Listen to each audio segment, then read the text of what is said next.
안녕하세요. 오늘은 역대하 11장에 나오는 르호보암의 실패에 대한 얘기를 또 계속하겠습니다. 르호보암이 다스린 이제 남쪽 유다는 이제 그 에덴의 역설이라고 할까요? 그런 이제 저주에 빠지게 됩니다. 하나님께서 고린전서 10장에 보면 섰다 할 때 넘어질까 조심하라 이런 말씀하셨는데, 참 이게 그 믿는 자들에게서 역사의 아이러니라 할 수가 있습니다.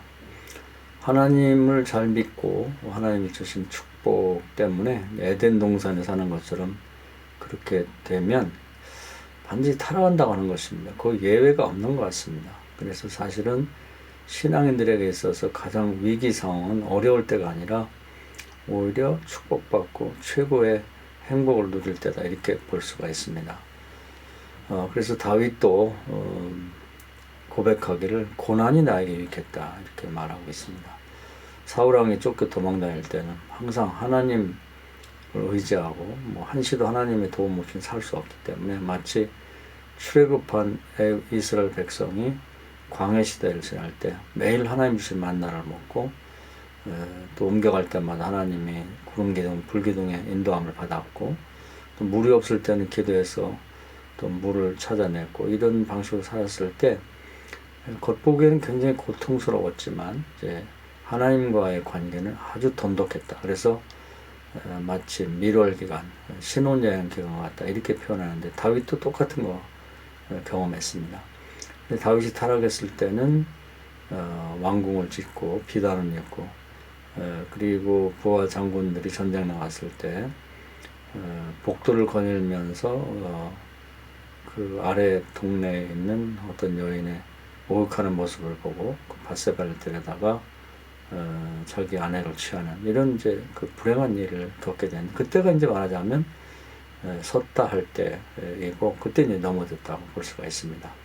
그래서 아굴 같은 분은 잠언에서 볼 때 너무 부자가 되게 하지 마옵소서 기도했습니다. 부자가 되면 하나님 없다 할까 두렵습니다. 이건 일종의 공식과 비슷한 것 같아요. 너무 가난하게 마옵소서, 너무 가난하면 도적질할까 두렵습니다. 이런 그 고백을 기도에 담았습니다. 그래서 정말 이 성인들 보면은 부자가 천국하기 어렵다는 주님의 말씀을 공감하면서 자기 재산을 다 팔아서 가난한 사람 나눠주고 정말 실제 생활을 가난하게 만들고 살죠. 그것이 정말 어려운 일인데 그렇게 실천한 사람도 있습니다.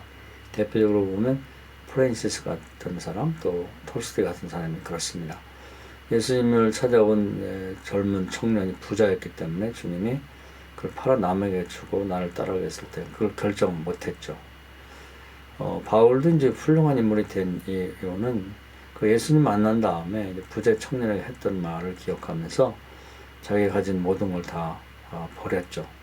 로마 시민권이라든지 부유한 재산이라든지, 그리고 바리새파 귀족이라든지, 또 가말리엘 문화에서 공부한 그 학력이라든지 다 버렸죠. 예수 한 분으로 만족하고 예수님을 자기 삶의 모델로 삼고 예수님 닮기 위해서 평생을 노력했습니다.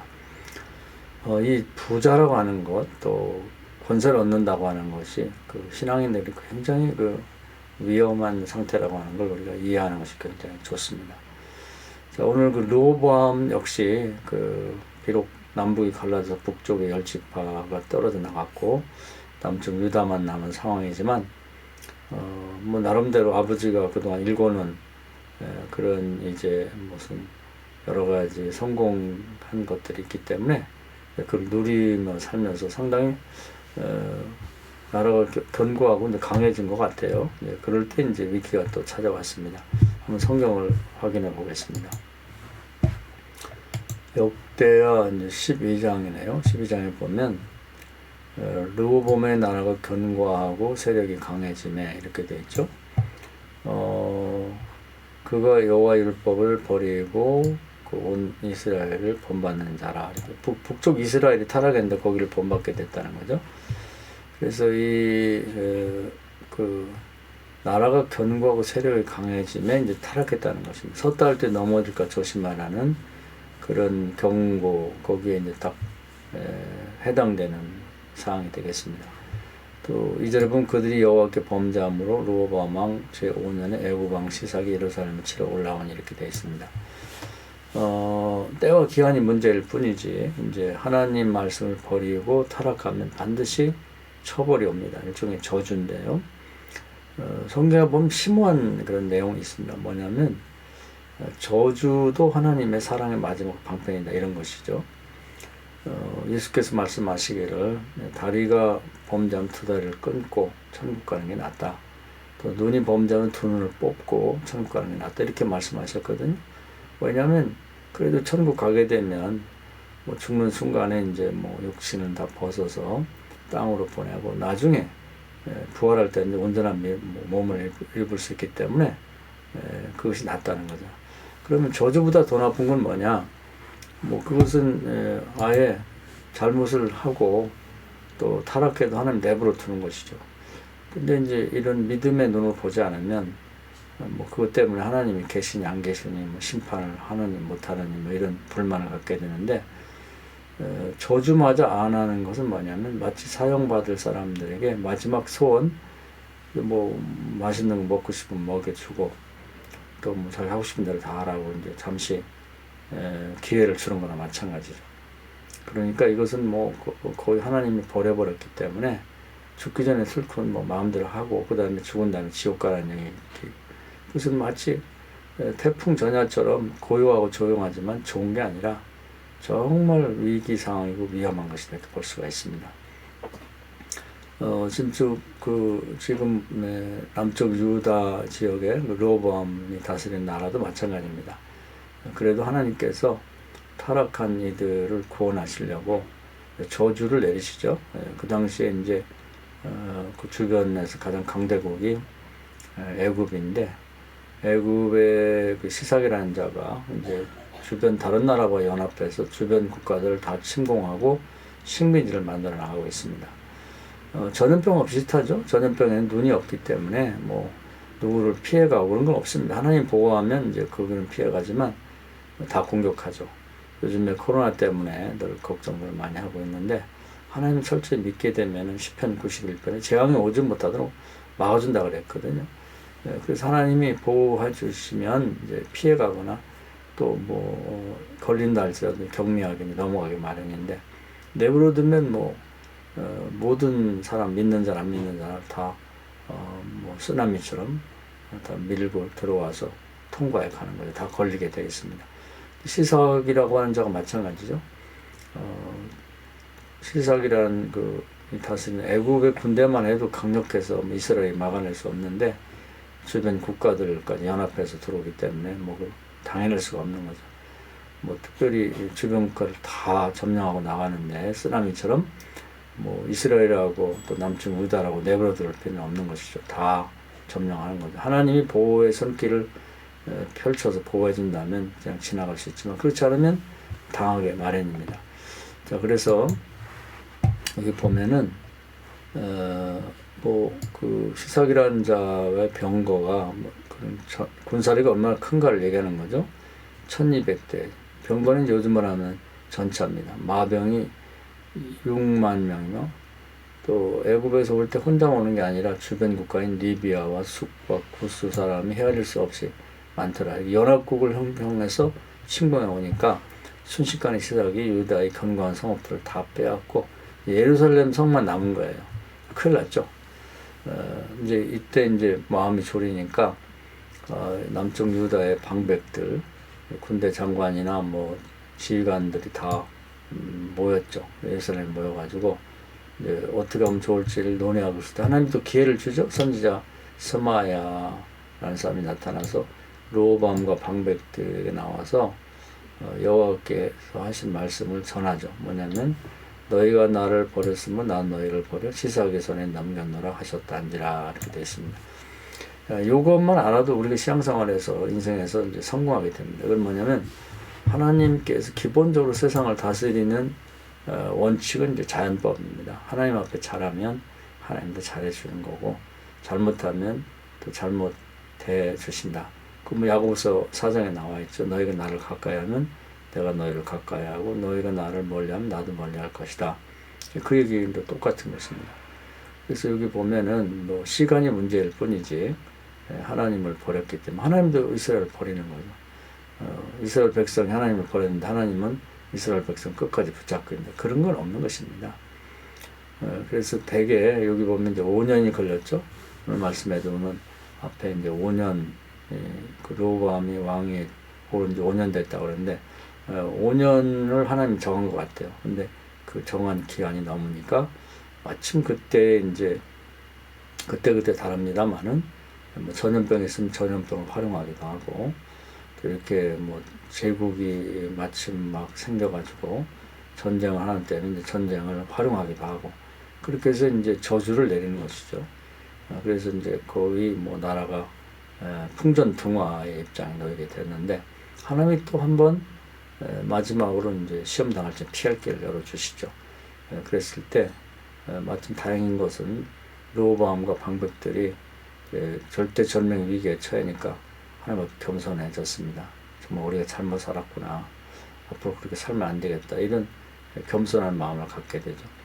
근데 참 성경을 읽다 보면은 가장 신비로운 것이 이제 하나님 앞에 큰 죄를 범했더라도 겸손해지면 하나님이 반드시 거기에 대해서는 어떤 반응을 하시는데 뭐 저주의 어떤 형벌이 내릴 때 감형을 해준다든지 또 처벌을 뒤로 미루는 그런 집행유예를 언도하신다든지 그런 경우가 있습니다.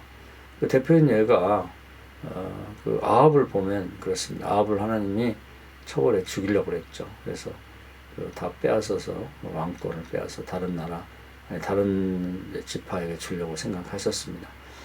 특히 이제 그 못된 짓을 이제 보면은 그 부인 이세벨에게 유혹당해가지고 나라 전체를 여호와를 믿는 신앙에서 바알을 섬기는 나라로 만든 것이 큰 죄고 또 그러다 보니까 뭐 윤리 도덕도 땅에 떨어져 가지고 나봇의 포도원을 뺐을 때는 너무 잔인했죠. 그 왕이 그 엄청난 재산을 갖고 있고 땅을 갖고 있을 텐데 평범한 백성 나봇이라는 사람이 갖고 있는 그 왜 포도원이 그렇게 탐이 나가지고 그걸 빼앗으려고 자기 부인과 작당해가지고 죄 없는 사람을 모함해서 하나님을 저주하고 왕을 저주했다 그러면서 거짓 증인 2명을 사서 매수해서 돈을 주고 그래서 이제 공개 재판을 통해서 이 죄를 뒤집어 씌워서 돈으로 쳐 죽이죠. 그래서 하나님이 너무 진노를 하셨습니다. 세상에 이럴 수가 있는가. 그래서 이제 하나님이 선지자를 통해서 말씀하기를 네가 나봇을 죽인 그 포도원에서 나중에 네 가족이 다 죽어가지고 뭐 시신도 땅에 묻지 못하고 하늘에 새가 와서 그 시신을 뜯어먹고 들깨들이 뜯어먹을 거다. 이제 그런 저주의 말씀하셨죠. 그랬더니 갑작스럽게 아합이 겸비한 태도를 갖게 됩니다. 아마 아합은 그 성격은 소심하고 그랬던 것 같아요. 부인에게 이제 잡혀 산가 보니까 그런 얘기를 했을 때 겁먹고서 그렇게 태도를 취하니까 하나님은 의외의 말씀을 하시죠. 아마 하나님 나라에서도 그렇고 생각이 있는 그런 이제 이스라엘 백성들 중에는 아합을 당장 쳐 죽이는 것이 마땅하다고 그렇게 하나님한테 그 뭔가 말씀을 드렸을 것 같은데 하나님이 뭐라고 말씀하냐면 아합을 봐라. 저렇게 겸비해가지고 잘못을 뉘우치고 있는데 좀 봐주자. 이런 말씀을 하세요. 그래서 집행유예를 때려가지고 당장 요절을 내려다가 자연사하게 하고 그 자식 때에 가서 보자. 이렇게 말씀합니다. 그런데 여기도 똑같아요. 르호보암이 한 짓을 보면 나라도 반쪽 쪼개서 나라가 꼴이 안 되게 만들었고 또 거기다가 또 기가 막히죠. 또 교만하기까지 해가지고 하나님 말씀을 버리고 말하자면 할아버지 다윗이 견고하게 그 말씀대로 세우는 나라를 망쳤죠. 그래서 저주를 받아갖고 시작에게 이제 망하게 됐는데 그 겸손한 마음을 가졌다고 해서 하나님이 또 예상치 못한 반응을 보이시죠. 자, 한번 다시 볼까요? 그 6절에 보니까 이에 이스라엘 방백들과 왕이 스스로 겸비하여 이르되 여호와는 의로우시다 하며 그 얘기는 뭐냐면 우리가 한 잘못을 생각한다면 이런 벌을 받아도 마땅하다 이제 그런 얘기입니다. 그랬더니 그 여호와께서 이제 의외의 반응을 보이시죠. 여호와께서 그들이 스스로 겸비함을 보시니라. 여호와의 말씀이 스마에게 임하여 이르시되 아주 즉각적인 반응이 왔습니다. 그들이 스스로 겸비하시니 내가 멸하지 아니하고 저희를 조금 구원하여 나의 노를 시사기의 손을 통하여 예루살렘에서 없지 아니하리라. 예루살렘 멸망시키리라고 생각했었다가 그걸 철회하시죠. 조금 구원을 베풀어 주겠다 그런 얘기죠. 그러면서 그러나 그들이 시사기의 종이 되어 나를 섬기는 것과 세상 나라를 섬기는 것이 어떠한지를 알게 하리라 하셨더라. 그래서 교육적인 차원에서 하나님을 섬기지 않으면 어떻게 되는지 그것을 보여주기 위해서 이제 뭐 예루살렘 치고 보물이나 뭐 왕궁 이런 걸 다 빼앗아 가더라도 나라를 망하지 않게 하고 단지 어떤 식민지가 돼가지고 고생하게 만들겠다. 그리고 돌이키도록 하겠다. 이렇게 결정을 하십니다.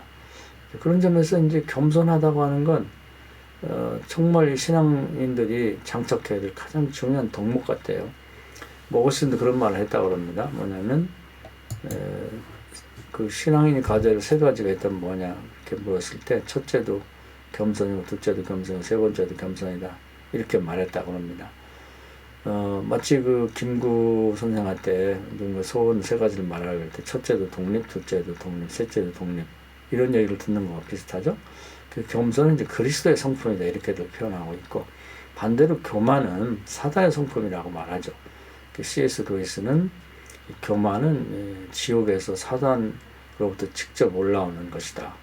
그래서 용서가 받기 어렵다 이렇게 말했는데 정말 교만함은 우리가 경계해야 될 그런 정말 그 무서운 그 저주의 대상이라는 걸 꼭 알아야 되겠습니다. 그래서 우리가 보면 그 앞머리에서는 르호보암이 교만해졌죠. 나라가 부강하고 권세를 얻게 되니까 교만해졌는데 거기에는 5년 참으셨다가 하나님이 천벌을 내리죠. 저주를 내렸는데 또 반대로 이제 끝에 여기 예루살렘 멸망 집회는 겸손해지니까 하나님이 또 집행례를 내려주시죠. 그래서 우리가 이제 이 신앙의 처음과 끝, 이 르호보암에 관한 오늘 이 사건을 주의 있게 들여다보면 우리가 어떻게 살아야 될지 하는 것을 이제 배우게 되는 것입니다. 그리고 이런 시각으로 이제 세상을 보면 지금도 하나님 나라에서는 우리 믿음의 눈으로 보지 않아서 그렇지 계속해서 개입하고 계십니다. 믿는 자들도 그렇고 믿지 않는 나라도 그렇고 뭐 개인도 이제 교만해지면 오래 못 가죠. 그건 뭐 부러워할 이유가 하나도 없습니다. 반드시 저주가 내리죠. 뭐 5년이 됐든 뭐 10년이 됐든 또 가정도 교만해지면 저주가 옵니다. 교회도 교만해지면 저주가 옵니다.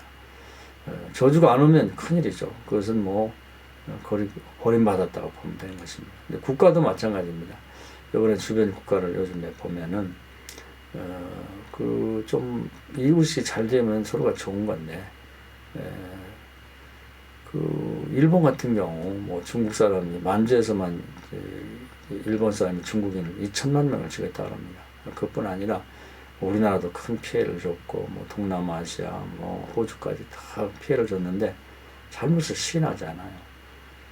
독일처럼 잘못을 시인하면 뭐 한 번 실수는 병가의 상사라고 전쟁하다 보면 그럴 수도 있겠죠. 그리고 잘 사는 나라니까 배상하고 딱 끝내면 되는데 전혀 그렇지 않다고 거짓말하고 그러니까 참 저게 어떻게 될까 이제 좀 안타깝죠. 반드시 저주가 임할 거라고 생각하고 저주마저 안 맞는다 그러면 더 큰 문제가 될 수 있다고 생각됩니다. 또 중국도 요즘에 뭐 못 살던 나라가 좀 부강해져서 우리도 서로 장사를 주고받고 해서 서로 도움이 됐는데 그 시진핑이라는 사람이 지도자가 되면서 웬 그 교회를 다 파괴하고 또 교회 십자가를 떼고 자기 얼굴을 붙이라고 이건 참 문제인 것 같아요. 그러고도 나라가 잘 되리라고 보기는 참 어렵죠. 요즘 보면 저러다가 나라가 정말 더 어려워지겠다는 염려와 걱정이 됩니다. 특히 뭐 저희도 중국 선교를 하고 있고 중국에 가까이 지내는 사람들이 있는데 그 교인들 생각하면 불쌍하죠. 한번 나라가 기울어지게 되면은 회복되는 데 굉장히 어렵습니다. 그 가까운 근세에 이제 러시아가 굉장히 그 공산주의로 부강해졌죠. 그래서 16개 나라를 식민지 삼고 소비에트 연방 공화국이라고 세우고 그랬는데, 근데 하나님을 부정하고 무신론을 가지고 이제 나라를 경영하다 보니까 저주받았죠. 그래서 다 흩어지고 지금 굉장히 가난한 나라가 됐습니다. 그 큰 나라가 이제 한국보다도 가난한 나라가 됐으니 이해할 수 없는 거죠. 하나님이 손을 대면 무섭죠.